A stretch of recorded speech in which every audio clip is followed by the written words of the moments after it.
जय श्री राम। जय सीताराम। राम कथा रस वाहिनी अध्याय 3। संतानहीन दशरथ। जय श्री राम।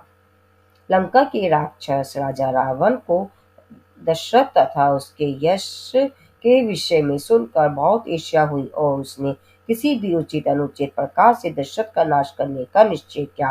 रावण ने दशरथ को युद्ध के लिए उत्तेजित करने का बहाना सोचा। एक दिन उसने एक दानव दूत के हाथ दशरथ को संदेश भेजा कि या तो वह उसे कर दे, नहीं तो वह उनसे युद्ध करेगा और रणभूमि में अपना पराक्रम प्रदर्शित करेगा। ये चेतावनी अंतर्राष्ट्रीय नैतिकता के विरुद्ध थी, लेकिन एक राक्षस के लिए नैतिकता का क्या मूल्य। दूत का संदेश सुनकर राजा दशरथ खिलखिलाकर हंस पड़े। दूत के देखते ही देखते उन्होंने लंका पर ऐसे भयंकर तीक्ष्ण बाण छोड़े जिससे उस नगर के द्वार दृढ़ रूप से में बंद हो गए। उस दूत से दशरथ ने कहा, ठीक है, मैंने तुम्हारे नगर के किले के द्वारों को दृढ़ बंद कर दिया है। तुम्हारे महाराज चाहे जितनी भी कोशिश करे उसे नहीं खोल सकते। तुम्हारे धृष्ट स्वामी को मैं यही कर अदा करता हूँ। जब दूत ने वापस जाकर रावण को सब हाल बताया तो वह सभी द्वारों को बंद देखकर चकित रह गया। रावण तथा उसके लोगों के सभी प्रयास विफल रहे। वह द्वार ना खोल सके। जब रावण अपनी पराजय पर लज्जापूर्वक पूर्ण हो गया तो आश्चर्य की बात है कि वे सभी बाण अयोध्या लौट गए और दरवाजे खुल गए। रावण ने विश्व के सभी राजाओं को जीतने का निश्चय किया। जब उसे मालूम हुआ कि वह ऐसा केवल ईश्वर के अनुग्रह द्वारा ही कर सकता था, तो उसने घने जंगल में जाकर अपना तपस्या के लिए एक पवित्र स्थान चुना। रावण का तप इतना गहन और संतोषजनक था कि ब्रह्मा को उसमें उसके समक्ष प्रकट होकर उससे मनोवांछित वर देना पड़ा। ब्रह्मा ने कहा, रावण, तुम जो भी वरदान चाहे मांग लो, मैं तुम्हारी मनोकामना पूर्ण करूंगा। उस समय रावण के मन में दशरथ द्वारा किया गया उसका अपमान घूम रहा था। उसने सोचा कि दशरथ के पुत्र तो पिता से भी अधिक वीर और पराक्रमी होंगे, जो उसे अधिक कष्ट पहुंचा सकते थे। अतः उसने वरदान मांगा, प्रभु, मुझे यह अनुग्रह दान दे कि दशरथ के कोई संतान न हो। इस पर ब्रह्मा ने कहा, तथास्तु, और वह तुरंत ही अंतर्ध्यान हो गए, क्योंकि यदि वह अधिक समय वहां रहते तो कहीं रावण अन्य कोई गलत वरदान न मांग लेता। रावण अपने पराक्रम और सफलता पर गर्वित होकर निर्भय पूर्वक अकड़ कर चलने लगा। इसी बीच उसे एक और चाल सूझी। उसने मन ही मन सोचा, दशरथ की अब विवाह योग्य आयु है। अगर मैं कोई ऐसा उपाय करूं जिससे उसका विवाह ही न हो, तो इससे मेरी सुरक्षा दोगुनी स्थिर हो जाएगी। उसने अपनी दानवीय शक्तियों द्वारा यह पता लगा लिया कि राजा दशरथ का विवाह कौशल नरेश की पुत्री से होने की संभावना थी। अतः उसने उस राजकुमारी को मार डालने का निश्चय किया। कहावत है कि जब आत्मनाश होना होता है तो बुद्धि दुष्ट हो जाती है। वह वेश बदलकर चोरी चोरी कौशल राज्य में घुसा और राजकुमारी को उठा लाया।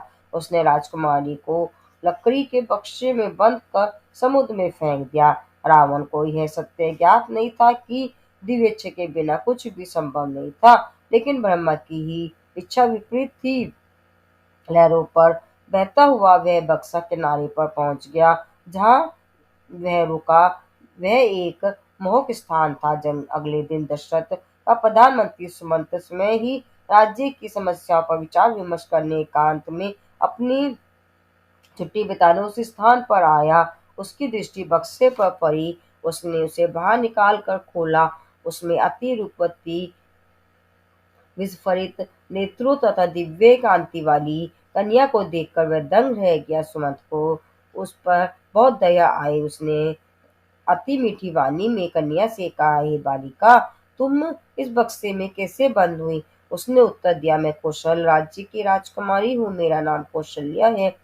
मुझे नहीं मालूम कि मैं इस बक्से में कैसे आई और न ही मुझे ज्ञात है कि किसने मुझे इसमें डाला है। मैं तो महल के बगीचों में अपनी सहेलियों के साथ खेल रही थी। मुझे याद नहीं कि क्या हुआ। उसके सरल और सच्चे कथन से सुमंत अत्यधिक प्रभावित हुआ। उसने कहा, केवल राक्षस ही ऐसी दुष्टाचाल चल सकते हैं। मनुष्य उन्हें नहीं पहचान सकते। मैं तुम्हें तुम्हारे पिता के पास ले जाकर उन्हें सौंप दूंगा। मेरे साथ आओ, अब हम जाने में देर ना करें। सुमंत उसे अपने रथ में बिठाकर कौशलपुर ले गया और उसने राजा को सौंपकर दरबार में संपूर्ण वृत्तांत सुनाया। राजा ने भी विभिन्न ढंगों से सुमंत से पूछताछ की। राजा को पता चल गया कि वह अयोध्या के राजा दशरथ, जो कि अविवाहित थे, उनके दरबार का ही मंत्री था, अन्य कोई व्यक्ति नहीं था। यह ज्ञात होने पर वह अति प्रसन्न हुआ। उसने कहा, मंत्री जी, आपने मेरी बच्ची के प्राणों की रक्षा कर उसे मुझे वापस लौटा दिया, अतः मैंने इसका विवाह आपके महाराज से करने का निश्चय किया है। कृपया मेरा यह सुझाव राजा को दे। उसने सुमंत्र का यथोचित सत्कार कर तथा उचित उपहार देकर शास्त्रीय विधि के अनुसार राज पंडित के साथ वापस भेज दिया। सुमंत ने राजा दशरथ को संपूर्ण घटना सुनाई। अपनी इस स्वीकृत को दृढ़ करने के लिए दशरथ ने कौशलपुर के राज पंडित के साथ अपने राज पंडित को मंगलकारी उपहार सहित भेज जाती थी और समय निश्चित किया गया। दशरथ की बारात बड़ी शान और शौकत के साथ कौशलपुर के लिए चल पड़ी। बारात में हाथी, घोड़े, रथ और पैदल सैनिक थे। बाजों और शहनाई की आवाज से तो आकाश गूंज उठा। इस प्रकार दशरथ और कौशल्या का विवाह अति धूमधाम से संपन्न हुआ। कौशल नरेश ने सुमंत्र को अपने पास बुलाकर कहा कि आप ही वह व्यक्ति हो जो ये कृति लाए हैं। वास्तव में सभी कुछ प्रभु इच्छा अनुसार ही होता है, फिर भी मैं आपका ऋण कैसे चुका कर अपना आभार प्रकट करूं। कृपया मेरी इस भेंट को सादर स्वीकार करें। आज ही मेरी इस राजधानी में आप भी विवाह कर ले। यदि आप सहमत हो तो मैं आज ही इस शुभ उत्सव हेतु प्रबंध करवा दूंगा। दशरथ और सुमंत ने इस प्रस्ताव पर अपनी सहमति दे दी। सुमंत का विवाह गर्ग गोत्रीय विदास की पुत्री से हो गया। एक ही तिथि, एक ही समय तथा एक ही स्थान पर राजा और मुख्यमंत्री के विवाहों का समाचार पूरे नगर में ही नहीं अपितु संपूर्ण राज्य में फैल गया। सर्वत्र हर्ष और उल्लास छा गया। 3 दिन तक विवाह उत्सव मनाया गया। संगीत, नाटक, नृत्य तथा अन्य कई प्रकारों से जनता का मनोरंजन किया गया। रात और दिन धूमधाम मची हुई थी। चौथे दिन राजा दशरथ ने अपने रानी दरबारियों को सुमंत तथा उसकी वधु और बारातियों सहित अयोध्या के लिए प्रस्थान किया। लोगों की हर्ष ध्वनियों के मध्य उन्होंने अयोध्या में प्रवेश किया। उनकी प्रजा राजा तथा मंत्री के विवाह पर अति प्रफुल्लित थी। नगरवासी सड़कों पर उल्लास पूर्वक नाच रहे थे, जय जयकार करते हुए कंठ सूख गए। वे रानी को देखने के लिए सड़कों पर दोनों ओर खड़े हो गए। उन्हें जिन सड़कों से आना था उन पर गुलाल जल छिड़का और आरती उतारकर उनका स्वागत किया। दशरथ ने अपना राज्यभार संभाला और अति स्नेह व ध्यानपूर्वक राज्य पर शासन किया। वे पराए अपनी रानी के साथ जंगलों में घूमने जाते थे और इस प्रकार सुखपूर्वक जीवन यापन करते थे। लेकिन ज्यों ज्यों दिन, महीने और वर्ष बीतते गए, त्यों त्यों राजा के मुख पर निराशा छाने लगी, क्योंकि निसंतान होने का दुख उन्हें पीड़ित कर रहा था। राजा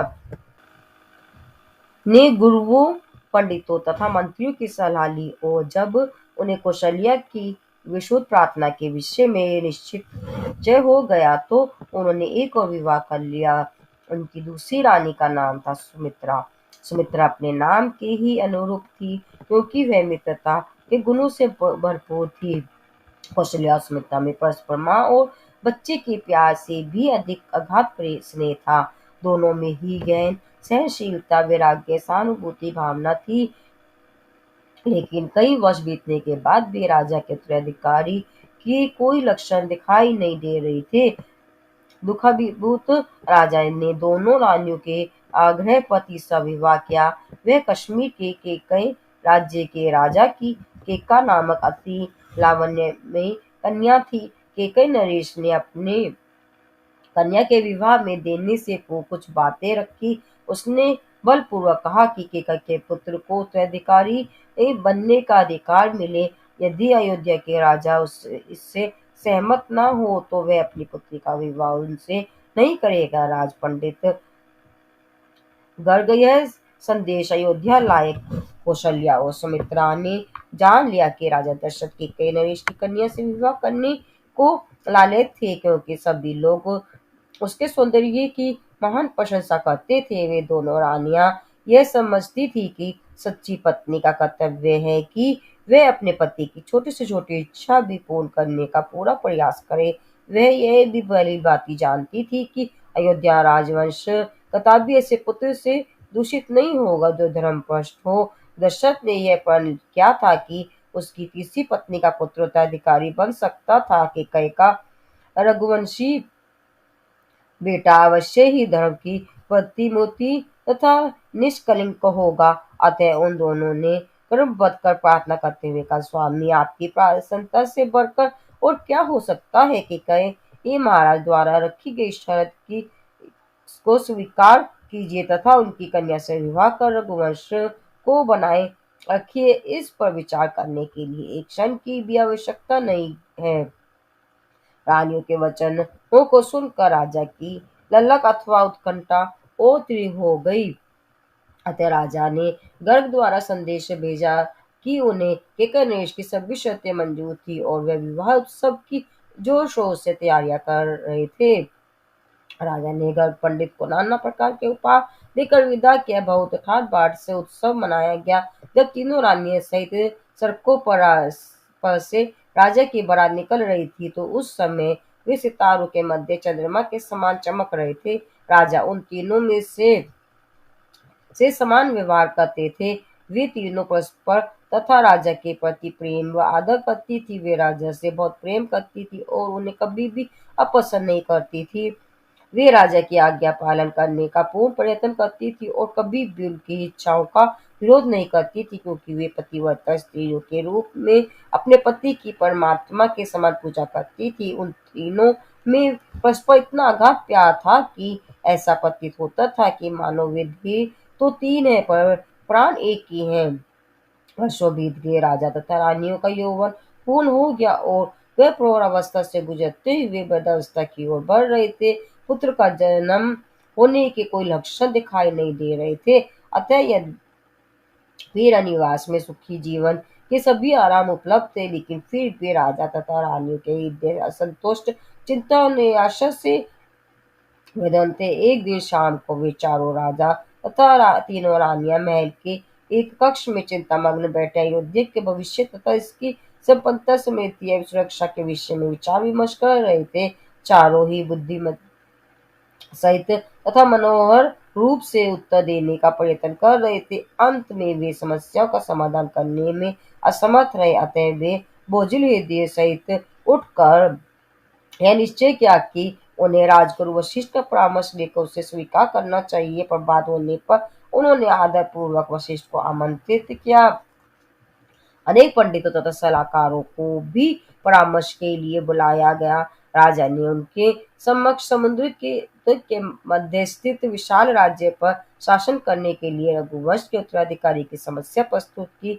दुखाभिभूत दशरथ ने अति करुण स्वर में जनों से प्रार्थना करते हुए लाभकारी सुझाव मांगे। वशिष्ठ ने बहुत समय तक इस पर विचार किया। अंत में उन्होंने आंख खोलकर इस प्रकार कहा, राजन, आपको इस प्रकार दुखी होने की आवश्यकता नहीं है। अयोध्या राजहीन नहीं होगी, यह वह विधवा नहीं होगी। यह राज्य उत्सव तथा चिर आनंदित पर्वों से सदा प्रसन्न, सुखी और समृद्ध रहेगा। अयोध्या नगरी उत्तम जीवन, गुंजायमान संगीत और आनंद की निर्देशिका होगी। मैं इस बात से सहमत नहीं हूँ कि किसी अन्य वंश के राजकुमार को अयोध्या का राजा बनाया जाए। ईश्वर अनुग्रह तो अगम अपार है। आप जो धर्म मत का पालन कर रहे हैं उसके परिणाम स्वरूप अवश्य ही आपको पुत्र प्राप्ति का परमानंद मिलेगा। अब और अधिक विलंब न कीजिए।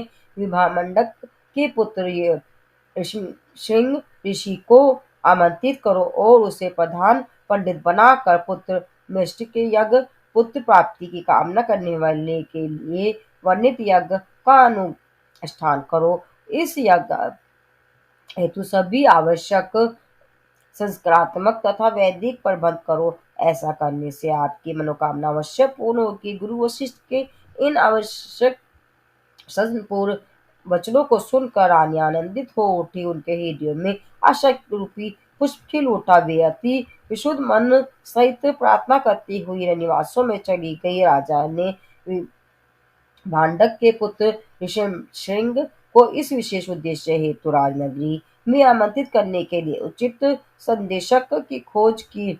अंत में उन्होंने अपने पुराने मित्र अंग राज्य के राजा रोमभद्र को बुलाकर उन्हें अनिवार्य निर्देशों तथा साधन सहित ऋषि के पास भेजा। इसी बीच पवित्र सरयू नदी के तट पर यज्ञ हेतु सभी प्रबंध किए गए।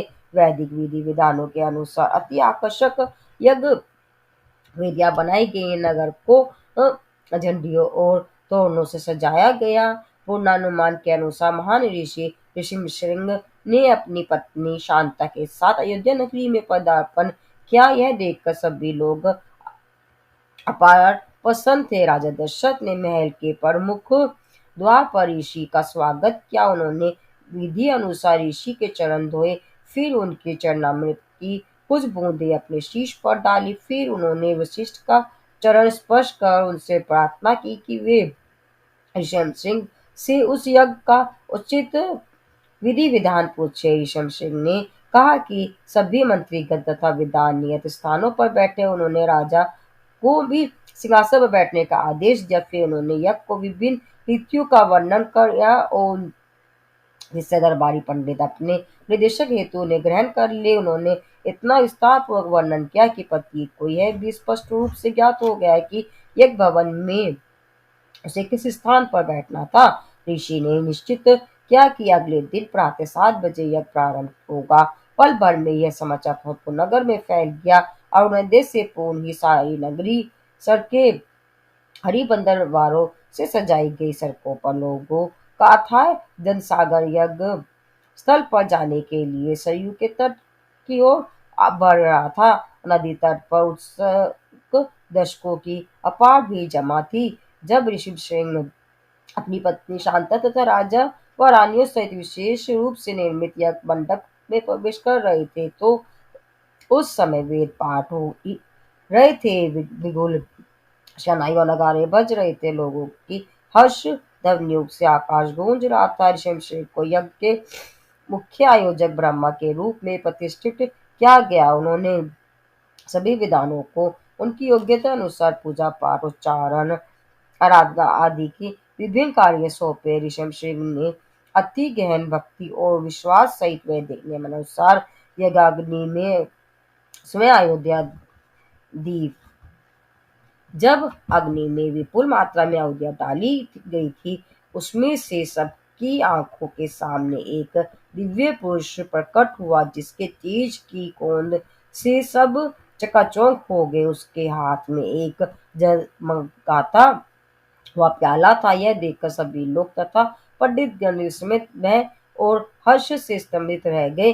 वे आनंद और रहस्य के इस एकाकी प्रवाह से ओतप्रोत हो गए। राजा और रानियों के हर्ष के अश्रु फूट पड़े। उन्होंने उस दिव्य पुरुष को निर्निमेष दृष्टि से देखा तथा करबद्ध हो उससे प्रार्थना की। ऋषभ सिंह ने निर्विघ्न रूप से दृढ़ता सहित वेद वर्णित विधि करते रहे तथा अग्नि में आहुतियां डालते रहे। अचानक आकाश से प्रलयकारी स्वर गूंजा।